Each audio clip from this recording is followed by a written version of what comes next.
era muwala wange omuze omulala Jet Jamila nenebaza nnyo dereva waffe omwami Kenny so n'omwami Paul mwami John gwe tutambudde naye ku lwa mukama wange Imam Cheyu ne tuli basiimu ebitagambika mwami Kenny tuli basiimu ebitagambika ko ne mwami John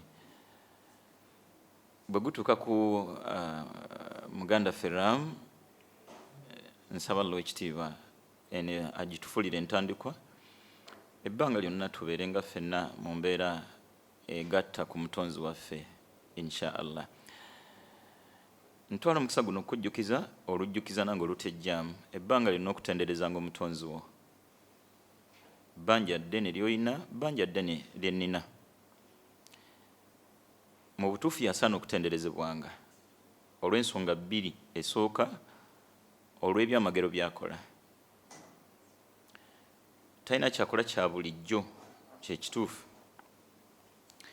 leka birabanga bulabi kuyitako biyite leka kuwuliranga biwulire bigende otwalanga ebirowoozo byo n'obudde bwo n'otenderezanga omutonzi wo bw'otuuka mu musana gw'eno mbutuufu okkiriza nti omutonzi waffe alina obuyinza enjuba eyaka eryemu kati ate Uganda ne guba gwa mpola mpola ate eno ne kiyitirira oba akikola atya rabbi yamanye kati olw'ebyamagero omutonzi byakola esaana ebeera ensonga kw'osinzira okutendereza omutonzi wo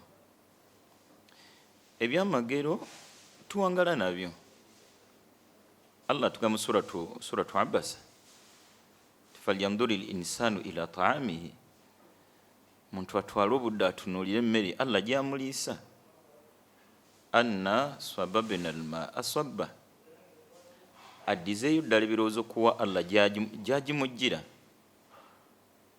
bw'otunula ebyokulya ebisinga obungi Allah bitujjira mu ttaka ng'ekituufu ettaka si kolero si mashini si factory waffe Uganda bw'oba oyagala lumonde gw'ofuna malagala ng'okuŋŋaanya obutuumu bw'ettaka obuwerako ng'osonsikamu amalagala mu myezi 4 emyezi 6 mu butuumu obwo ononamu minwe ndowooza ekyo nze ndaba nk'ekyamagero bw'oba okiwadde obudde mu mbeera yakukkiriza mutonzi wo n'ebirala bingi ebyokulya byo byennyini alina ennunga gy'abirungamu obuwoomi n'olya ennanansi ng'ewooma oluwoomo olwawukana n'ekikajjo byombi tebasobola bikuwera mu nzikiza ne bikutabula nti oba ndidde ki kino muwogo naye era embeera y'emu wakati mu ttaka la gyamutujjira talumirangako ayina ensabika gye yamusabikamu ey'obuvunaanyizibwa oyo ye namuteekateeka ng'omuliira mu buli miteeko oliwaddemu omumeketako bw'omwokya alhamdulillah akola bw'oba omusiise si mubi bw'ajjanga mufumbe naye alhamdulillah yenna asigala muwogo kisinzira ku nteekateeka gy'omuteeseteese yenkyusa omutonzi gy'akyusa obuwoomi bwa muwogo ate bwe gutuuka ku Jjuuni bw'olimeketa simanyi ky'oba onoonya n'eryokye sirirabangako kati ebyo bisaana bitwala ebirowoozo byaffe tutendereze nga omutonzi waffe olutenderezo olulina ensonga eyo yonna Allah n'atujjayo n'atuga nti falyanzuri insanu mimma khuliqa mu suratu Tariq omuntu afeeyo nnyo alowooze era afumitirize mu kimwe yatondwa khuliqa min ma'in dafiqin teri muntu naddala kufa abaliwo kati bal ndooza ng'oggyeko Adamu alayhi salam ne Isa ffenna Allah gye yatujja omanyiiyo ndooza bwe biba byamagero omutonzi waffe mu butuufu yasaana okusooka okutendereza nga tetunnatenda muzungu simanyi muwarabu alina ssente bwe buba bugagga omutonzi waffe mugagga nsi yonna yagiriisa ensi yonna sente yazitugabira buli lunaku buli kadde. Nkulamira okumutendereza ng'olutenderezo olulina ensonga. Ekigambo subhanallah yayawukana omutonzi waffenna okyogera ng'olwogero olulina ensonga. Bangi tubyogera emirundi mingi naye nga tetulina nsonga. Ekituufu kiri nti okwogera ku mutonzi waffe okukola amakulu kwe kwogera nga ddala olina ensonga. Nga weetunuulidde emyaka 15 bw'ali n'olwaleero n'okkiriza nti ekituufu Allah alina obuyinza, n'oyogera ekigambo subhanallah, nze oli luli, nze ono kati. Bwe njogera kino ndooza ffenna twali tulinnye ku nnyonyi. Otula omutonzi empaniya gy'atuwaniriramu eyo mu bbanga, nga wallahi n'ageza atuta buti, teriiyo tetusobola kuba China atutadde mu tutaasi mu bbanga lye, n'awanirirayo oguntu ogunene. Ffe abasinga ebyo bwe tubirowoozaako ffe ate tulaba muzungu. Muzungu alina amagezi mu nsi ye, era y'omuzungu yennyini ye. Bwe tunagamba amagezi si yakera ku makya n'ageewa, mu mugongo gwe lyagamuwadde. Kati tutende gwe bagawadde okusinga ate agamuwadde, tubabenkanya. So tutenderezenga nnyo omutonzi waffe olutendereza lwa byamagero byakola. Saidi y'ebyamagero nkuyanja gwe bwe tunafeesiyo, awali eriiso, awali okutu, awali ennyindo, awali omumwa, olinamu okwemulugunya. Wano eriiso lyali terisaanawo, golaba lyali lisaanyeewa. Ate Allah akbar, eriiso lye nti najja liteeka eno mu sayidi, yalisa sayidi eno eddala n'alissa eno, nayo teyina buzibu. Fe agaffe n'agateekawo yagateeka, n'amatu n'entambula yaffe ey'okwesimba ate nte tebisobola. Ebyamagero nkuyanja. Bwe gutuuka ku kigambo mukwano, Allahu akbar, ekisigukulula omwana omuwala mu maka ga kitaawe ne nnyina n'abasibula misana ng'agenze n'ejjuma, gwe yakalaba emyezi egi 3, nga n'ogeza omukakasa nti nkwegayiridde sigale wagishwayibu, kakasa nti nva sobola yadde yanzaala.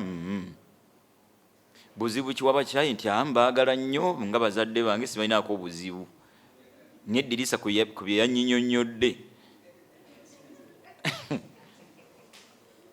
She's the one and only.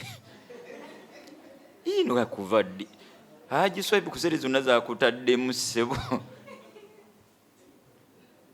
Ndowooza ebyo byaba byamagero, bireke kuba bya bulijjo.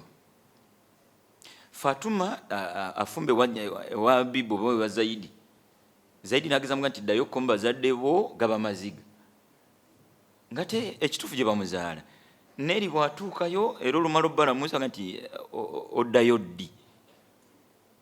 Ebyamagero Allah akyabikola tabaraka wa taala. Bw'oyingira ate bedroom ate ebyamagero ndowooza ne kiyitira buyitirizuka sayidi y'omukwano.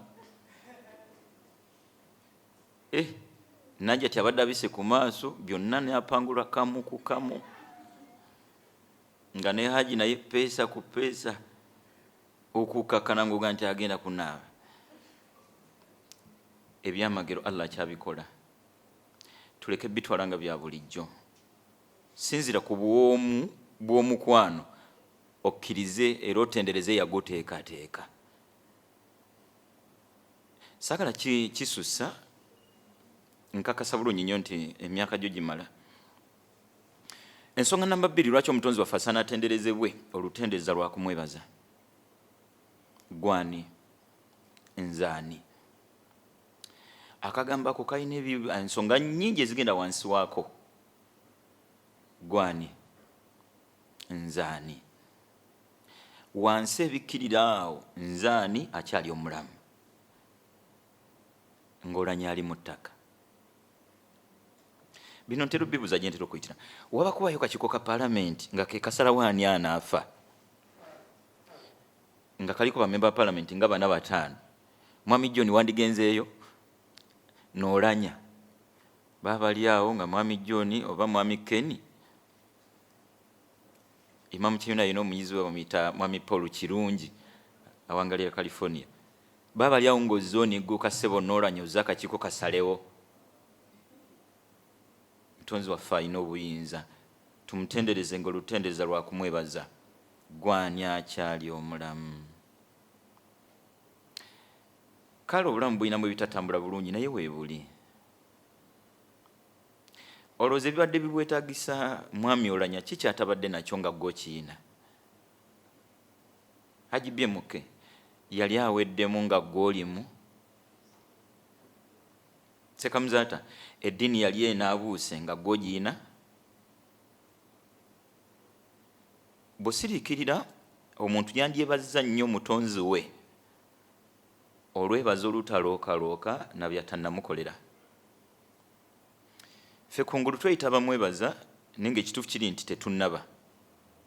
Mu bimu ku birago okusiima kwa asiimye bw'otatunuulira bitannamuweebwa. Ffe twakulira mu kyalo. Nsaba asaasire jjajja wange azaala kitange yafa. Nze Allah gye yankuliza. Ngera bwe tusaba Allah asaasire bonna beyajjulula naddala bali abakkiriza abasiraamu. Mu mbeera zaffe ez'ekyalo bwe twafunanga akakisa akalya ku nnyama oba ebyennyanja basookanga tuwamu supu kugezesa kusiimako. Emmere bagikuwa bulungi nnyo, supu tebateekamu yadde ekifi. Emmere emala kuggwaawo ne balyoka bakusenera ekifi ekyo. Walyanga n'omutima omutebenkevu kuba ng'okakasa nti eyasenye jjajja ate akimanyi nti ndi wa famire kyekyamumpeseera akimanyi nti teyampadde. Jjajja yali mukambwe mulungi ate nga mugunjuzi. Yagabanga ebifi bino okusinziira ku buvunaanyizibwa. Bwe wajjangawo omugenyi nga mukulu mu myaka ngo yabawa bifi nga 3. Kati mu myaka 7-8 kiba kimu nga ne sayizi era yeeyo ya myaka egyo. Ke kakutandanga n'otula musowaani ya mukulu gwe bawadde ebifi 2 wagenda ng'okuzza amaaso ng'ekino ekyo bakitutte. Ampuliriza, twamala kkula ekituufu n'enzikiriza luvannyuma nga maze kkula bino maze birowoozaako n'enzikiriza nti ekituufu ekyali kisinga obukulu mu biseera ebyo yali mmere na supu. Kuba babakuwa buwi kifi kyokka ate tosobola kukkota. Ate nga supu n'emmere wekanga weebejjagadde n'okwebejjegala. Mu layini eyo omutonzi wo akusenedde byonna ebyetaagisa, emmere ne supu obiyina, ekifi kireke. Tunyikire kumwebaza obulamu obuyina. Kakati mu bikutawaanya by'otonnafuna obulamu abutwala kuweemu ki? Fiizi z'abaana. Obulamu omutonzi waffe abutwale azimbire nnyoka ennyumba. Abamu twazala ku baana baffe e Uganda, owulira ddala nga baana bo oyagala babeere bulungi, gw'oveewo bo babeere bulungi. Bw'ejjanga ndagano osobola ogisayininga. Nina abaana 3 be najja okukolerera. Ekizibu kyange baana bange kuba bulungi. Bwe baga nti ekyo tukikuwadde naye tutwala mu bulamu. Kimu osayininga. Kakati okubeera abaana babeere bulungi ng'ate sibalabako ekituufu saana. Omutonzi waffe twetaaga kumwebaza wakati mu kwebuza nti gwani akyali omulamu. Kyakubiri, gwani atalina wakuluma. Abantu ffe tulabanga balina ebizibu naye nga bw'osiriikirira ekizibu kye tuyina ekikulembera byonna butatunulira mutonzi waffe byatukoledde. Kulondobayo byatannaba ekyobulabe ennyo naawe kyotosobola kugumiikiriza. Tetutunulidde byatukolera, tulondobyeyo byatannaba kyabulabe nnyo nawe tosobola kigumiikiriza. Mwami John, bw'okyali wa maama wo ng'oguze sukaali, sabbuuni, muceere, kilo z'ennyama 3 n'ogattako n'emigaati 2, mukadde n'omutuukako n'ayazaayaza akaveera John tusanyusa okukulaba akatebe kaako oba omukeka guugwo n'atandika okujjamu kimu kimu nga bwabiteeka wabbali nga nti onkoze bubi bwe werabidde bulubandi. Simanyi ku mutima gwo ki ekikujja mu birowoozo? Aba asiimye ekituba batasiimye tannakunyega kigambo kyonna kiraga omuwendo gwa bino byoleese akulaga bwetaavu bwa bulubandi. Muntegeera ennyangungu weekanga bino byonna obikuŋŋaanyiza n'obizaayo leetemu bulubandi. Kakati mu kaveera k'ebyo omutonzi bwe byakkoledde gwe byonna obutadde wabbali onoonyamu fiizi nga tisina taamu ya baana bange okimanyi bali waka. Mu byonna mutonzi byakkoledde gwe ekira kyolabye. Tubeere benkanya tumutendereze nga olutendereza lwa kumwebaza. Obulamu obuyina nkuyanja eri mu ttaka, obulamu obuyina toyina wakuluma. Kiriziganya nange obulwadde buluma. Nkakasa bulungi nti okuleeta eno okuwa n'omulimu baamala kwekebejja okukakasa nti oli mulamu bulungi. Babakusanga musimanyi hepatitis wali osigaddeyo, bakukebera ng'olina kansa wali osigaddeyo, bakukebera ng'olina HIV wali osigaddeyo, toyina wakuluma. Wallahi abalamu abatalina watuluma tetumanyi kyekitegeeza ekyo.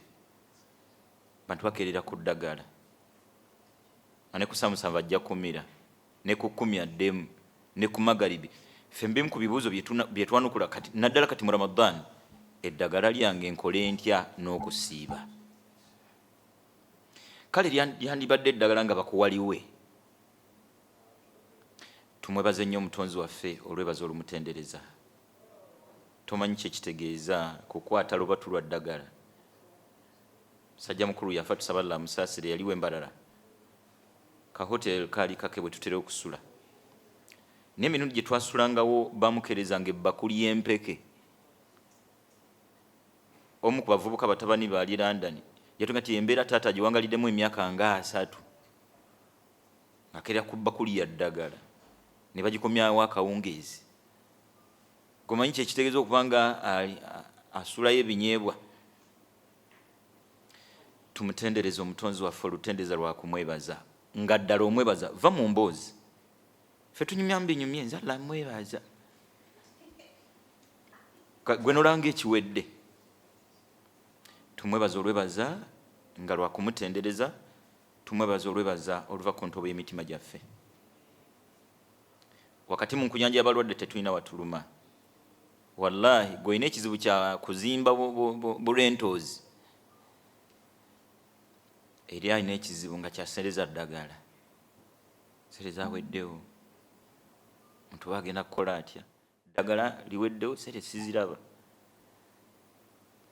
Bantu balwadde ba mitima ba nsigo. Gomanyi kyekitegeeza okuwaliza tusiza sikaani nga ziraga nti kibumba kyo kirina obuzibu.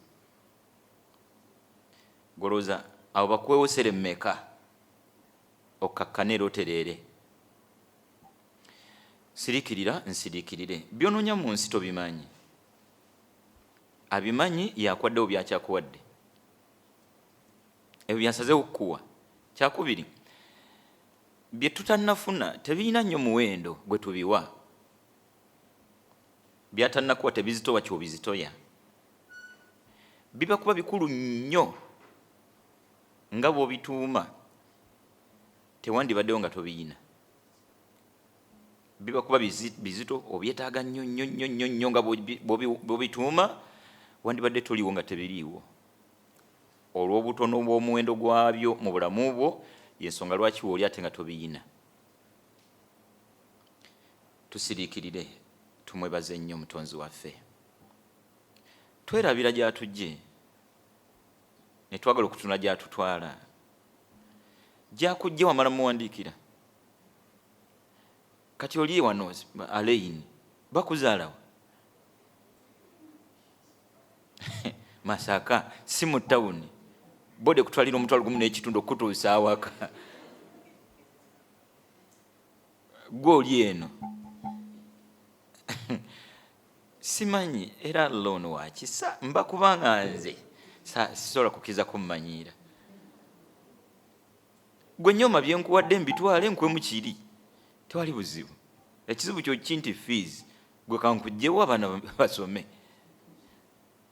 Kizibu kyo kinti mwana nga mukuwa ofiira mu zzaaliro ate mba mukuwadde. Kizibu kyo kinti kuva mu bupangisa nga nkufunira kansa ali ku stage 4 ankuwa Bwarandi Road. Tukakkane omutonzi waffe kuno ku nsi tagabirako byonna. Omutonzi waffe kuno ku duniya tagabirako byonna. Neewunyiza nnyo okunga nti mwami Oulanya teyabadde mufumbo. Kakati ku ssanyu ly'omwami n'omukyala kati ate y'ebyo golooza yakkuta bukusi nti ya stalkinga kati naata wakati mu bugagga n'ebitiibwa bamugulumbya olugulumbya olwabeerekeza kati siina gabonaabona at least kambeere bw'omu nze okudda ekanga gya titaliiyo oba onzise ya Rabbi. Allahu akbar. Ampangadde emyaka simanyi oba tulina ebisumuluzo ebiggalawo oba tetuyina simanyi. Kati ate ye mwami Oulanya nga yeyeekubakuba alabo yabirese mu palamenti oba mbirese mu mmotoka. Kuno ku nsalla tagabirawo byonna. Gumiikiriza byakuwadde.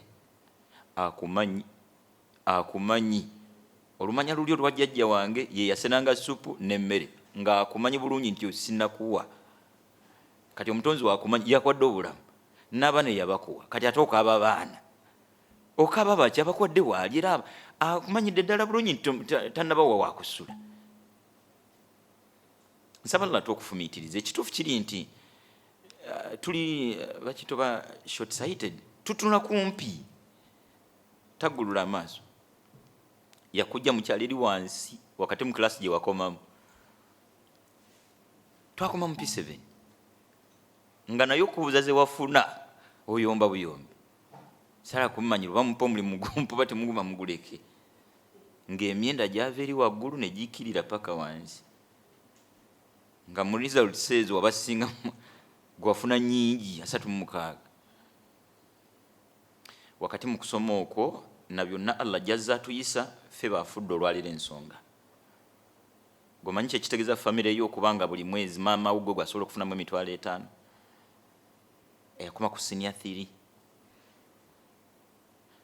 Allah ono mulungi mu baana ba maama wo buli mwana asobola Allah omuyisizaako byayisiza ku ggwe. Emyaka 15 wali oyambala bw'otyo. Emyaka 15 wabangamu n'omutwalo. Oyagala ki mu nsi? Akolere ki? Wetaaga kusirikira gwe ng'omu. Lw'olisirikira okulooza ku Allah gy'akujje ennaku egenda kuwona. Ennaku egenda kuwona. Bino bye gamba biri ku nze kennyini. Nsika ekifaananyi kya jjajja wange ne bazzukulu be twali babiri. Nga jjajja akutte ku mukono n'okusala ekkubo tosobola. Kati olwaleero nze gwe mwayise. Baaliwo abaana babagagga bavanga mu bikomera mu biseera ebyo nga bo balina ne bakitaabwe ne bamaama baabwe fe abatayina fe yeffe olwaleero oyagala ki? Kyakubiri mu mbeera eyo yonna omutonzi ogyakujje ne wakutuusizza olaba osaana oyambale bw'otyo gojjukira okubikira mu Ramadani era lono wakisa biba kubanga muntu yabifuga kirandi tukoze kujja kujja omutonzi wo mukyale wammwe obuliri bwe buli bwe wasulangako twayambalanga empale nga za bituuli nga yeeriwo sobola byerabira bino ng'empale yennyini ekiwato kyayo bayisanga mu lupiira lwa ggaali ne lulyoka lukusala ekiwato kyonna si mufaliso nti gwe twayina si ssuuka yate njogere ku mufaliso obutaba nti ate essuuka ziba zayiseewa twakulira mu buyumba bwa ssuubi otune yali ensoma yaffe mwe musomedde Kaserengeto ffe twasomera mu bitabo bisaleemu nga byotandikiramu kitabe kirama nga teri akikuwa bakisalamu wakati ate nekibasazemu wakati kiba ne subject says emweve n'endala obikula wakati neva wakati neddeeri ekkalamu nga bakisalamu ebitundu ebi kati afaanana atyo bw'aba ali ku nnyonyi bw'akaaba ennaku taba mwenkanya siriikirira nsiriikirire weebaze nnyo omutonzo olwebaza olujjukira gyakujje mu suratu duha essuura eyo ofunanga yakadde n'ogitunulamu naddala amakulu gaayo gwe kennyini ogesseeko alaga nti wadduha wallayli idha saja ayeddako ma waddaaka rabbuka wama qala takulekereranga oli mu mbeera mbi kituufu naye takulekereranga omutonzi wo takkoowanga ma waddaaka rabbuka takkoowanga takulekereranga akimanyi byonna byoyita mwabimanyi bako omusaala mutono obonaabona nnyo byonna abimanyi ulira aya yakusatu oba yakuna Allah nti wala al-akhiratu khairul laka min al-ula byoyagala akuweere wano bitono ku byakutegekedde gyolaga byoyagala akuweere ku nsi yesi byakwagaliza alina byakutegekedde gyakutwala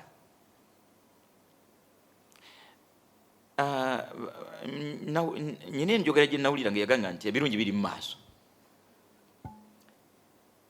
nga nabaganda baga nti zikusooka nezitakuva mabega simanyi kyo kyekitegeeza babazungu ne bavunula olwo olugero zikusooka ne bagamba nti he who laughs last laughs best oba laughs longer kakati gwe lwaki oyagala olafinge wano wasooka tosekera ku nsi gojja kusanyukira gye tulaga akumanyi bulungi wala al-akhiratu khairul laka min al-ula byakutegekedde gyakutwala bisinga byagala kuweere wano tugumiikirize aya eddako kye nagenderedde natuga nti alamu yajidika yatiman fa awa takuwangalizangako mu bulamu bulinga bwamulekwa yennyini Allah n'akwola jjukira nga bakuzze kagenda olete fees bw'otunuulira ensoma y'omwana wo gy'asomamu n'ozzaayo ku yiyo osaana okukulume oba osaana kwebaza Allah bw'otunuulira obuliri omwana wo mwasula n'ozzaayo ku buliri bwe mwasula osaana webaze Allah oba osaana kukuluma kiki ky'otunuulira ku mwana wo era oyagala Allah akuwa eki era Allah ndowooza tukkiriza tutegerere kuba bw'atuwaayo omukisa okukubuza nti Eric Kenny nkuwa eki mu nsi omugamba ki po mwana nga munyirivu kati omwana omunyirivu tubaagala kyekituufu Kenny ayagala wasa omukyala nga mukyotala ayina empisa azale ebyana nga birungi kati ebyana ebirungi ogenda biwasa kati ebyana nabyo kirungi wakitya ate era balala be bakiwasa kakati gwe omuzadde ku bulungi bw'omwana we gwe wazaala n'ofuna ki mbu baleeta ente kwogenda okutandikira okulya ennyama oba okunywa amata so n'ente yennyini bagenda ogireeta ng'ekyana kivuddemu bulungi nga tokyalya nnyama naye tubeere serious ekyana ekyo ekiwala kyozadde mu mukyalo mukyotala ne kinyirira bulungi ani asinga okweyagala nakyo muzadde akiwasizza kakati kiki ekikooya omuzadde ki bazale ebyana nga bifaanana bulungi afune ki wangi bw'ayogerwako aba aweddeyo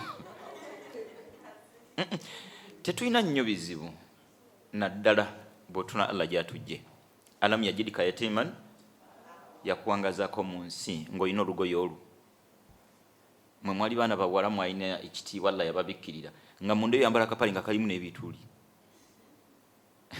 tokajjukira ye Allah eyo gyatujje twasambanga omupiira ogwa ffe twatandikira kugwa caayi n'ogenda okuba akagere noyanga n'omutwe gukuuma muve ku bano bakiimu akagera ako ne kakulumira emyezi ng'esatu n'ogenda oyita kubasamba omupiira kabisseeko zoowenyera mutima n'okemebwa nga mumpeemu samba bw'osattira kwakanga nga bakalinyeemu n'obuukabuuka nga bwokka nabagambidde ogululi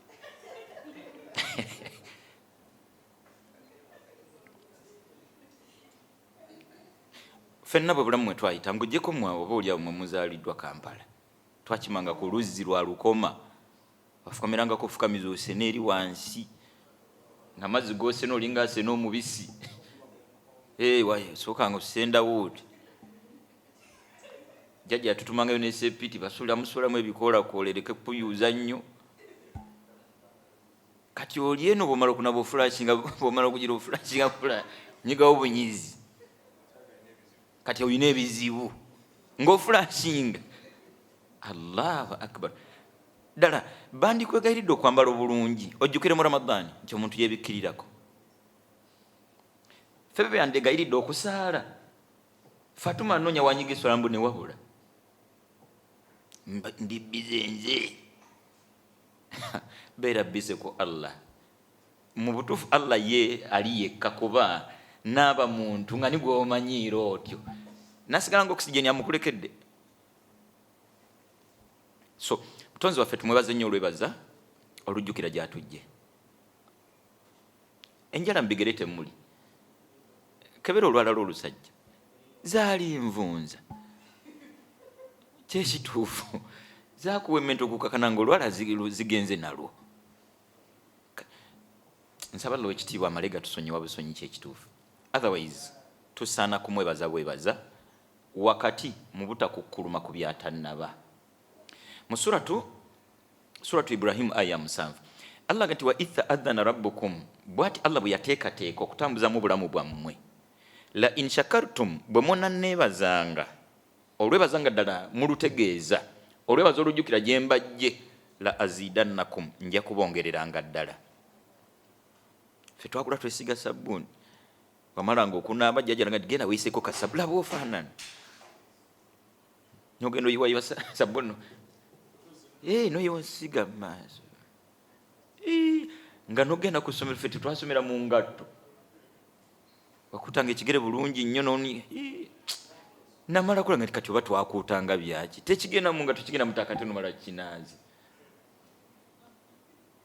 ye Allah waffe gyatujje bw'aba Allah olwaleero akuwadde ng'obulamu we buli toyina wakuluma abaana abakwadde kati botwala ng'ekizibu ng'eri atabayina Allah abatwala akwemu ssente z'okabira mutendereze ng'olutendereza lumwebaza ekisembayo nga kinene weesime nnyo okuba omusiraamu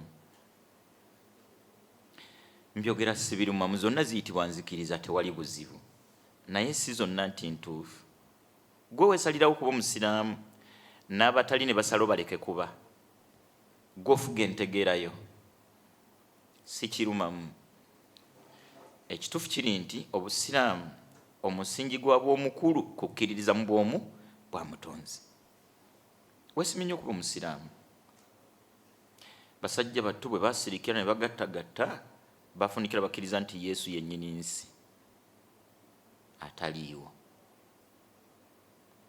gwe Allah n'akuwa okukkiriza nti nnyini nsi eno ali ogwo mutonzi waayo nga n'ennaku yo yonna otuulawo n'ogimunnyonnyola ngeri abasajja bato bafukamira wansi w'ekibumbe mu mwezi gw'omukaaga ndozi ennaku z'omwezi oba zibanga 3 sibula bagende na mugongo ziba 3 ogw'omukaaga ne bannyonnyola ebibumbe ennaku yaabwe ngeri yajja nga papasiri aze kunnyonnyola kibumbe kya Lwanga ng'omulala ajjiridde kyamapeera mulala ajjiridde kya Kizito omuto kakati ebibumbe ng'eyakibumba muntu ekibumbe n'akibumbye ani alina okufukamirira munne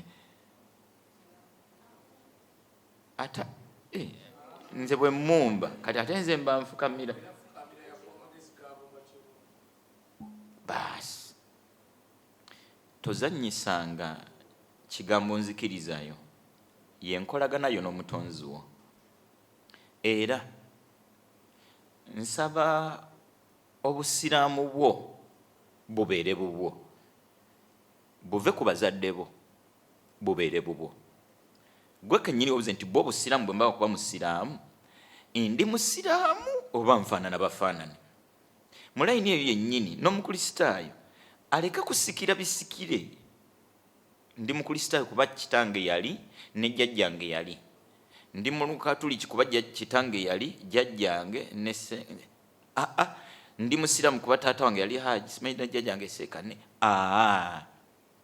gwonga omuntu obwongo bwo bugamba ki kino nkyogera sikirumamu bw'osiriikiriranga gwe ng'omuntu n'olaba nga obusiraamu si butuufu buveemu bw'owulira nga obwongo bwe kye bugambye gwe ng'omuntu the same story n'omukristaayo naye bw'asirikirire ng'omuntu bw'agattagatta nga obukristaayo buleka si bwe butuufu buveemu bye twakuliramu ebyabazadde baffe si bye tulimu tukuze tufumba mu nsaka bagikuleetere tukulidde mu mayumba ga ssubi gwe kati oyana kuzimba nyumba ya ssubi tukulidde mu zitadooba kali nga kataala lumu mukadde yali anzise najja nenkayiwako budde bwa mpewo nkakoleza ennyumba eri wala efumbiro liri wala mba ntuuka kati nekazikira mirundi nga 7 bwe yafuutuka mu nyumba yajja kunkuba 10 bunze nkafuuwa kati wano wetunyigira switch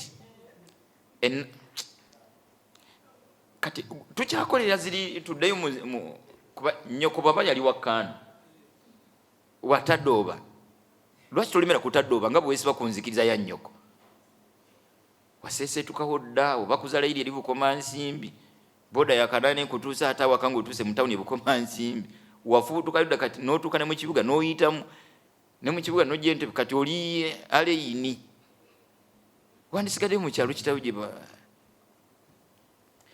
enzikiriza yaffe bereyiyo gwe kennyini gwoba obeera omusiraamu bwe busiraamu kyeki istislaamun lillah kukwata buli kitegeeza bulamu kukikwasa mutonzi bitawhidi yekka wal inqiyadu lahu bitaa gwe n'osigaza obuvunaanyizibwa bumu kuwangalira mu nsi ng'oli mugonvu nnyo eri omutonzi wo wal khulusu min ashiriki nakwewala buli yenna ayinza kwewala kumugattako tubaze nnyo omutonzi waffe atwadde okuba abasiraamu weeyise neeyise sikiriza abalala okwegattako twambale bulungi mumwesimye nnyo muli baana babuwala gye tuzze tuyitira abaana bawala bambala bwe bati mu kisibo mwokka nekiggwako n'omusanga alinga enseenene emmaanye ng'afuse omuyitako ali mu mpale ya jjinni makundi gali bweru watopi tomunyumiza kyebayita kigambo gwokyogedde tomunyumiza kyebayita ddiini mbwe yalaba anyirira nnyo olowooza ogenda kunyiririra bbanga ki bwe bakuleetera abaali abawala abato nnyo abate nnyo mu myaka gye2,000 ne bamukuteera awo ogwawo n'ekigwo kandi twali tunyirira ffe ng'akaseera kati olwaleero ebbeera alinnyulula mu peti bw'aba ayambala ng'ate wallahi n'abatuddewo n'emyaka 10 egijja mu maaso ebbeera ojja kuba otabula nalyo kyayi jiko jedda gye lidda nekuba livansi nekuba livansi bw'otabulamu ne litabulamu bw'osirisa ne lisirisa ogenda kunyirira kumala bbanga ki era musasire buno bakambo si bwammwe kuba mwambala bulungi ebbanga lyonna gye bali osubira kukunamira ensi kumala bbanga ki mini empale ogenda zambala kumala bbanga ki era ensi gyoyambalira ogyagazaaki abasajja boyambalira oti obagamba ki oli akiise kwetega eddunia yonna ojagaza ki bakutuma fuso bakutuma lole y'abaami gyokyanoonya muba okunamidde mulimu kitaawo omugamba ki mulimu imaamu kyeyune omwagaza ki kakati mulimu jjajjaawo abaye waliwo ayinza okusanga emmere etabikiddwako nagati nze bampeeyo ekikwa ebikuza kiki abange wetaaga kwetuza gwe ng'omu eddiini nebeere yiyo kwabuza nti bwemba ddala bino nandyagadde omwana nga ayambale bw'ati ng'oyambadde ennyambala etasobola kulonda kinusu ng'okutamye bukutamye kujjako ng'ositamye tubeere babuvunanyizibwa wallahi byonna bye twekozeekoze mu myaka gino gy'olaba ng'emivubuka tugenda bibuuzibwako eyakuwa akabina teyakakuwera ebyo eyakuwa olususu olulungi teyalukuwa kema basajja eyakuwa entumbwe teyagikuwa gimanza okuwa kasente yali akunoonyamu ate kumugondera ate era bajoggokidde beera obuvunanyizibwa kigambo kubaza mutonzi waffe kigazi Allah atwagadde nnyo bwe yatutuusiza mwezi gwa Ramadani yatwaddeyo omukisa gwataawadde balala agibye muke Ramadani yaggwa yaliwo eno taliiwo sekamuzaata Ramadani nga 3 yaliwo era yasiiba ndoze eno yakubye ku saidi ye taliiwo tekawo kitaawo kitange no Ramadani yakuna tafunye mu kisogo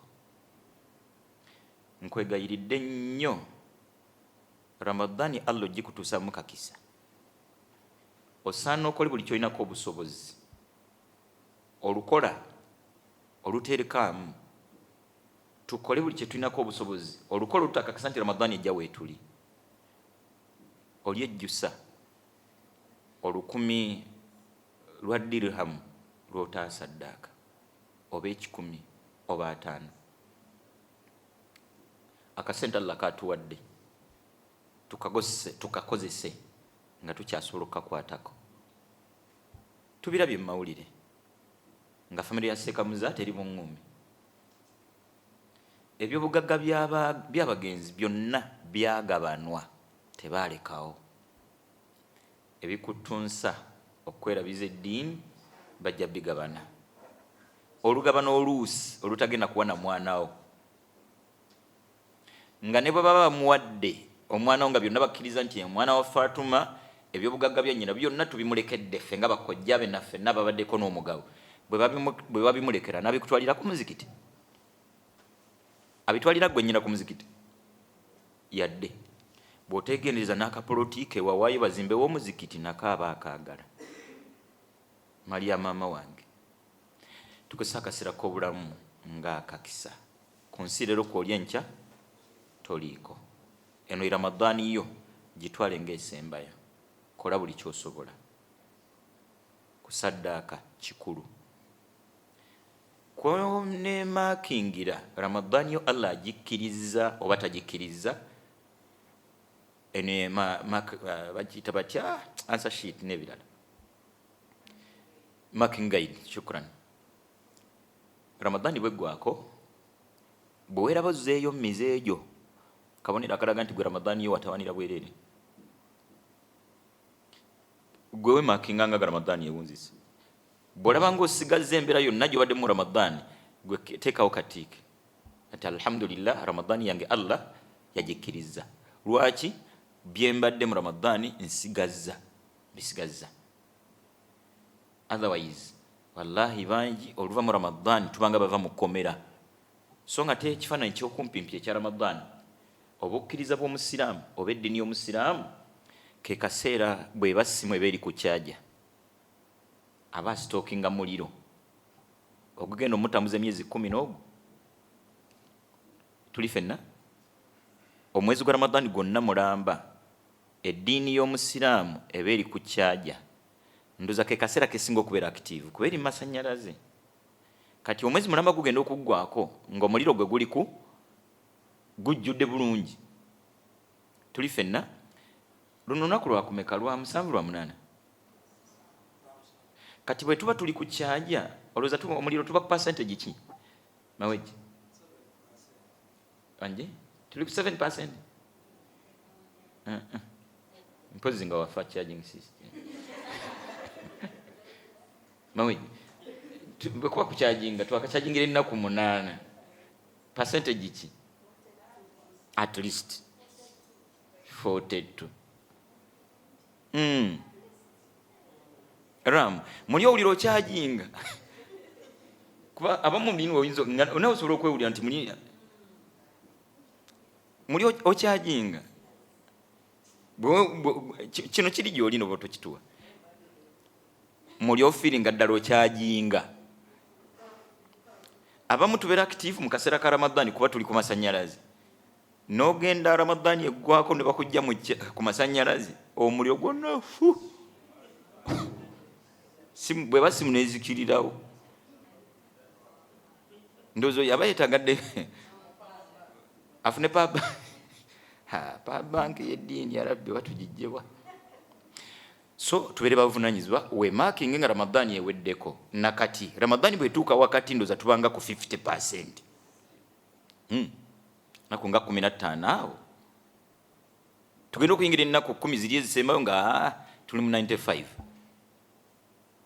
Tuwunziko omwezi ogwo nga alhamdulillah esswala alhamdulillah zakyajingibwa, Qur'ani nkyajinga, okusaddaka ku kyajinga, okwebikira ku kyajinge, empisa ennungi nkyajinge, kutendereza Allah kumwebaza byonna bikyajinge, sunna nkyajinge, mande lwakuna bikyajinge. Saballo ekitiibwa amalega bituwa mbutuufu. Nga maliza ebigambo byange totunka nnyo nansi. Obuwanguzi bwo mu nsi kuyingira jjana. Obuwanguzi bwo mu nsi kuyingira jjana. Ebisigadde byonna bye tutuma obuwanguzi bwaffe si bituufu. Era nkwegayiridde nnyo manya kyonoonya mu nsi. Abatalina baami baloota kuba alina omwami ow'ekirooto kye.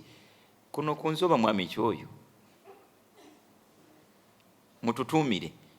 Noonya omwami n'oteeka ebitendo wansi.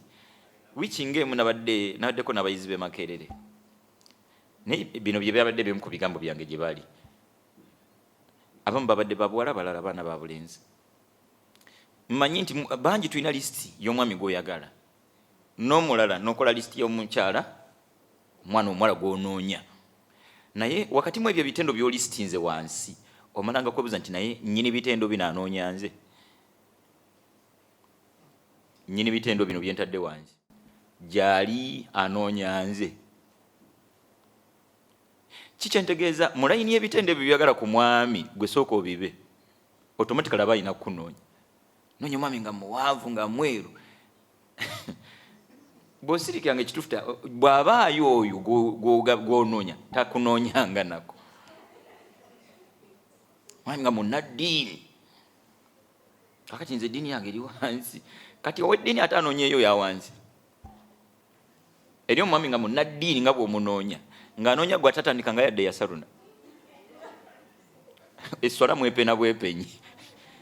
Ndala zikuyita mu nkwawa, ndala zirina waggulu. So please, obuwanguzi bwo mu nsi tebuli mu mwami gw'onoonya. Gwe baga nti ababalina bakimala. Obuwanguzi bwo mu nsi tebuli mu mukyala mulungi. Bal obuwanguzi bwaffe mu dduniya tebuli mu ssente. Gwosobola okuwaliza mwami olanya nti yawangudde. Era shaitaani enombi omala kufa ne balyoka bafuutukayo kumaliriza amaka go badde ozimba.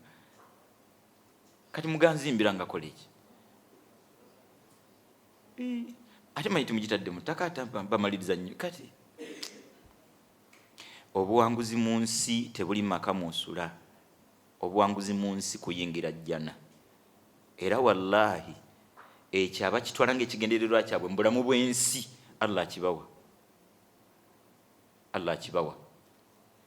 Teriiyo Allah gw'asaasidde ng'obulamu bwakolerera kuyingira jjana atya kufa. Anti akaseera k'okufa kwabwe ye ntandikwa y'essanyu lyabwe ery'enkomeredde.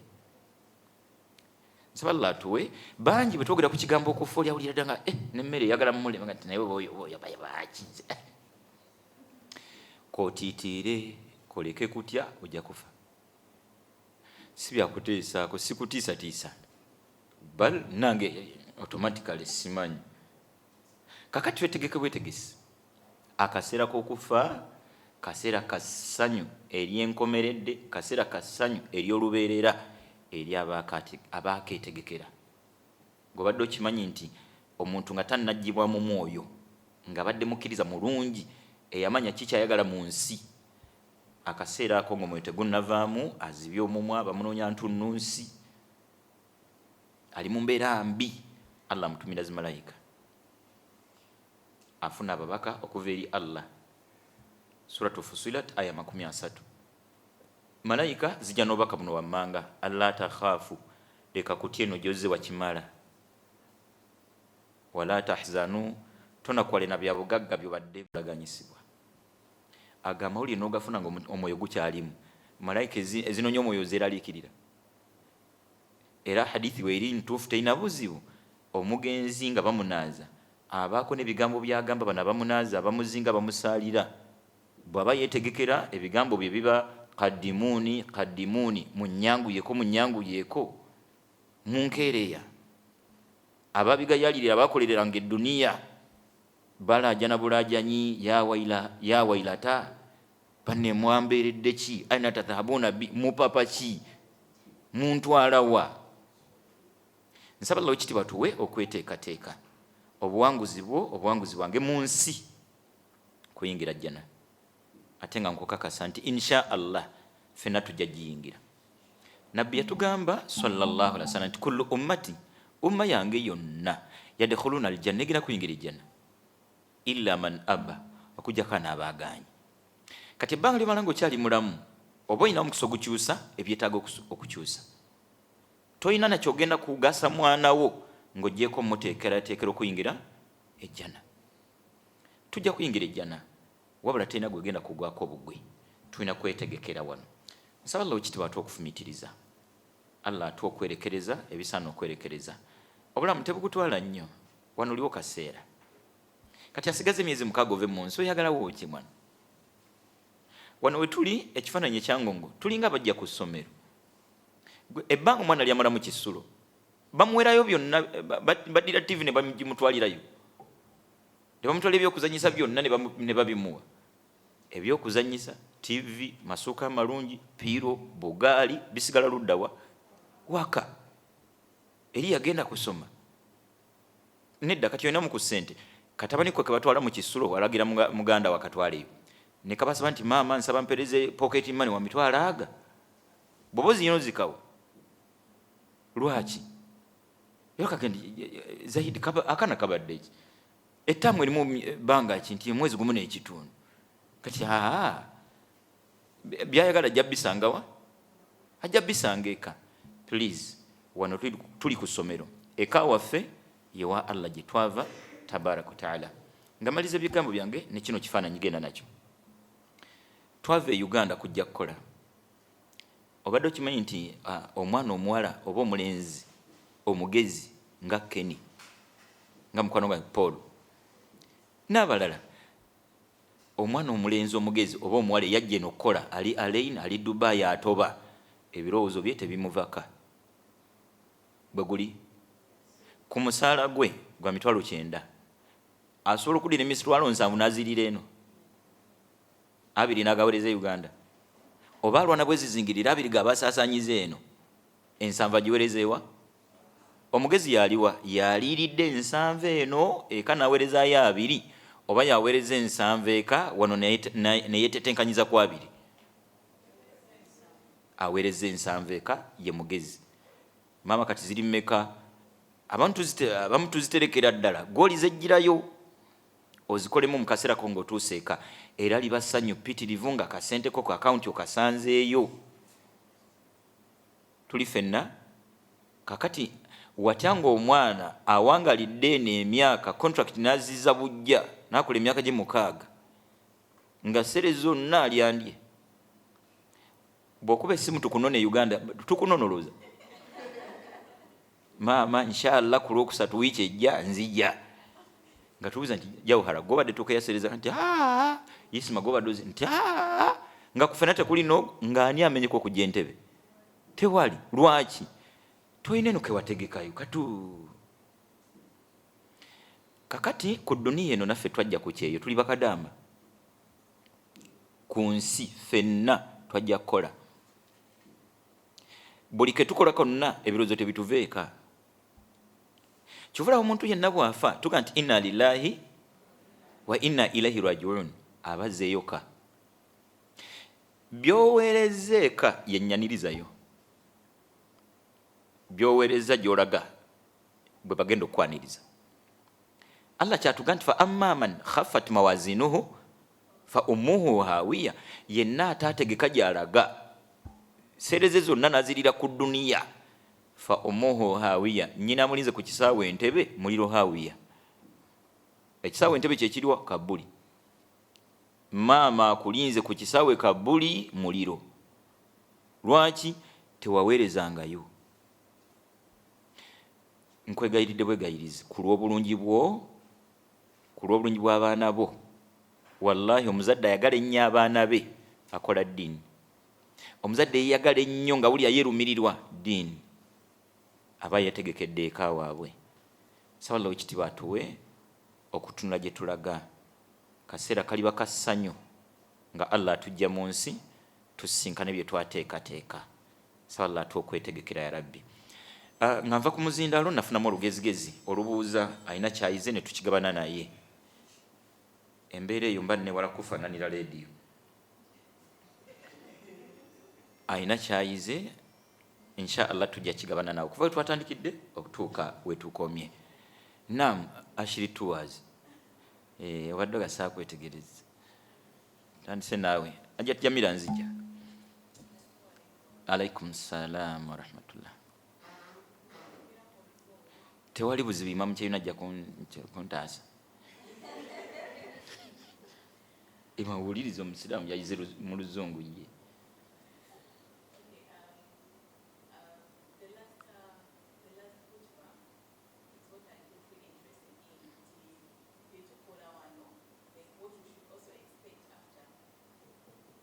mashallah mwami John nzija so ne mwami Keni naam jeti Jamila oyize ki oliwadde mu kunga nti onzo okuva otantekidde paka okomye bwe nsiriikiridde siina naam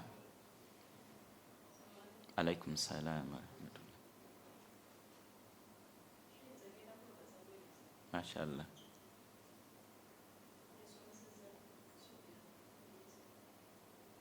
alhamdulillah nyabo kantandike nawe nsasira okukeereyo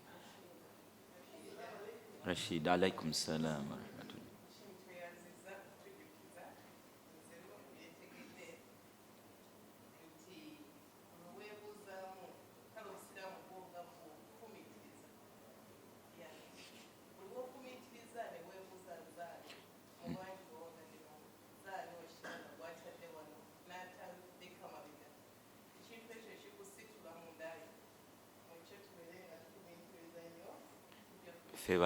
febani abaana bala bangi bakabira mu biyumba sisuubira nti akabira mu kiyumba yazze wano wali baba wali tusaba Lord ekitiibwa bimukwasaganyize naye wakati mu nnaku gye bayitamu faatu obuli otulinayo akalembereza naam yigamu mwami Keni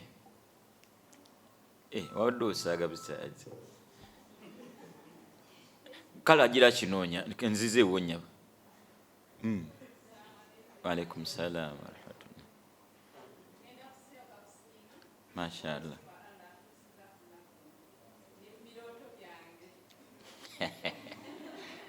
alhamdulillah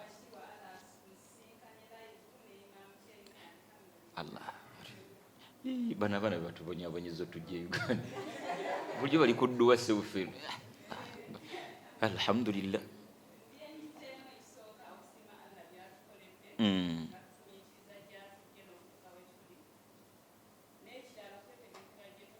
kikulu nnyo okusima bani obuterabira Allah jatuje kikulu byatanakwa byonna Allah ina ensonga mu suratu shura aya 27 Allah gati walau basata Allahu rizqa liibadihi Allah bakusumulula byanfuna eri abaddu be nga bwe babyagala labagaw fil ard nkuyanja jolabamu eddiini yandibadde nnyono nefe bitagambika walakin yunazzilu biqadari ma yasha Allah ko kusala wakasente akabawe mpola mpola mu kigero ekyasazeewo okusobola bakumira eswale mmeka 5 okusobola kumanga bakyateeka kakakaya okusobola kumanga bakyasiiba innahu biibadihi Allah kubaddunga yabatonda la khabirun basir abamanyi nnyo atabalaba kati Allah atukumide mu mbeera eno ng'oba olya mwe tukyasobola okuyimirizaawo eswale mmeka bangi Allah be yagezesa bali basaala sere we bazifuna tebadda gwe Allah nakwagaliza kirungi bangi bali bambala bulungi bwe bafuna ssente ne byonooneka kati gwe Allah baba akuwaddeyo akasente kano nga n'eswala zikyayimiriddewo n'okusiiba tumuweebaze nnyo Allah naam yabadde ku muzindaalo oyize eki nsoba temunziza tewali buzibu ekimu ku byo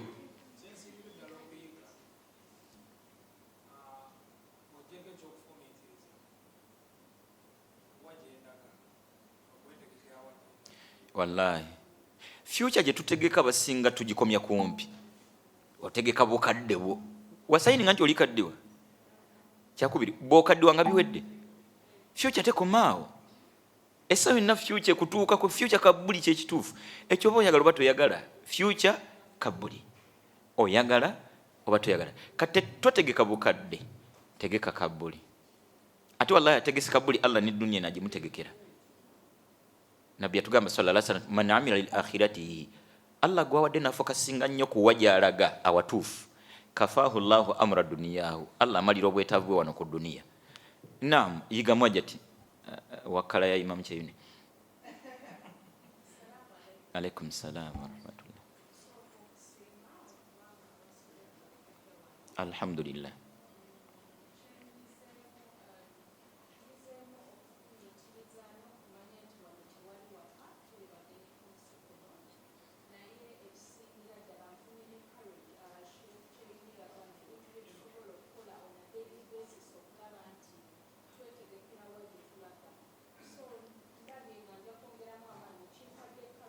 mashallah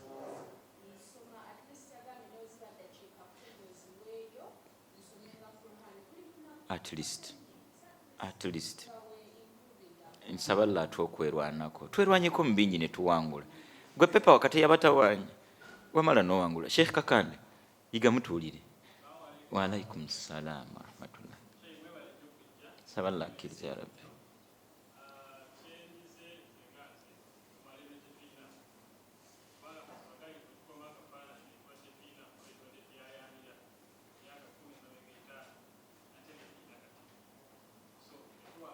sala pressure wallahi bintu byalla byewunyisa sente bwazikuwe nnyo ne ziwera nga byoli abisalako toddamu kulya bungi bwa mmere gyo badde oli Jamiro oli tuli nsonyo mutulugunye nnyo tuli wa kitundu kyekimu tulina ababoda gali ebwayise waboda gali emmere gyatulako gyalya president tagirya kubombyani alya emmere nnyingi ekyakubiri boda gali badde okimanyi nti ye wonna wakyamyaga nti mumpe ne president boda gali alina abamukuuma ate president kubombyani alina emirembe kate tubisulika Sheikh mukanzu enzirugavu wa alaikum salam wa rahmatullahi wa barakatuh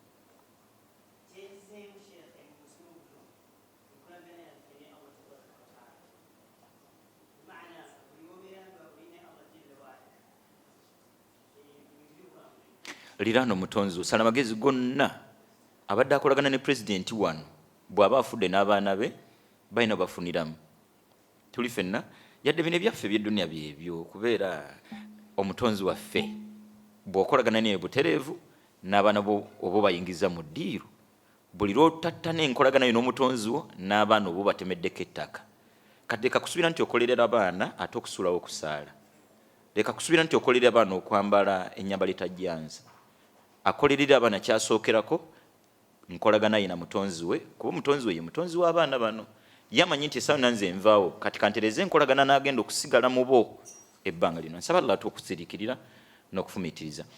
Ndowooza wakati mu butatwala nnyo budde bazoka aliwo neerabidde sisobola kale wamma kusonyiwa. Wa alaikum salaam wa rahmatullahi wa barakatuh.